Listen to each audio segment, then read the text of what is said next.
অবশেষে বিপিএল এর mega final শুরু হতে যাচ্ছে আজ সন্ধ্যা 6:30টায় মিরপুর শেরেবাংলা ক্রিকেট স্টেডিয়ামে, যেখানে মুখোমুখি হবে শক্তিশালী ফরচুন বরিশাল এবং চিটাগাং কিং। এবারের বিপিএল এর সবচেয়ে শক্তিশালী দল হলো ফরচুন বরিশাল। প্রত্যেকটি দলকে দুর্দান্তভাবে হারিয়েছে ফরচুন বরিশাল। এমনকি এবারের বিপিএল এর সব থেকে বেশি ম্যাচ জয় করে কোয়ালিফাইও নিশ্চিত করেছিল ফরচুন বরিশাল।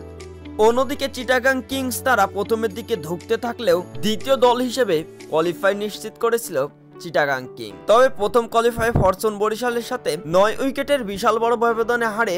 তবে দ্বিতীয় কোয়ালিফাইয়ে আর কোনো ভুল করেনি চিটাগাং কিং। খুলনা টাইগার্সের বিপক্ষে দুর্দান্ত কামব্যাক চিটাগাং কিংসের, এবং সেই সাথে সাথে ফাইনাল নিশ্চিত করে চিটাগাং কিংস।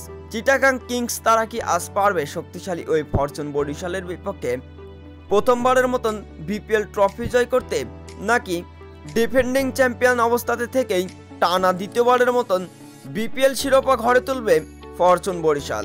ফরচুন বরিশাল ইতিমধ্যে তাদের দুর্দান্ত কিছু প্লেয়ার সাজিয়েছে তাদের একাদশে। ফরচুন বরিশালের একাদশটি ফাইনালের জন্য সবথেকে শক্তিশালী একাদশ, কেননা তাদের দলে বেশ কয়েকটি বড় বড় অলরাউন্ডার তারকা ভিড়িয়েছেন। Jimmy Neesham, Kyle Mayers, Mohammad Nabi এবং মোহাম্মদ আলীর মতন অনেক বড় বড় তারকা ক্রিকেটার ভিড়িয়েছেন ফরচুন বরিশাল। শক্তির দিক থেকে অনেকটা পিছিয়ে আছে চিটাগাং কিংস, কেননা ফরচুন বরিশাল তারা তারকা ঠাসা একটি দল।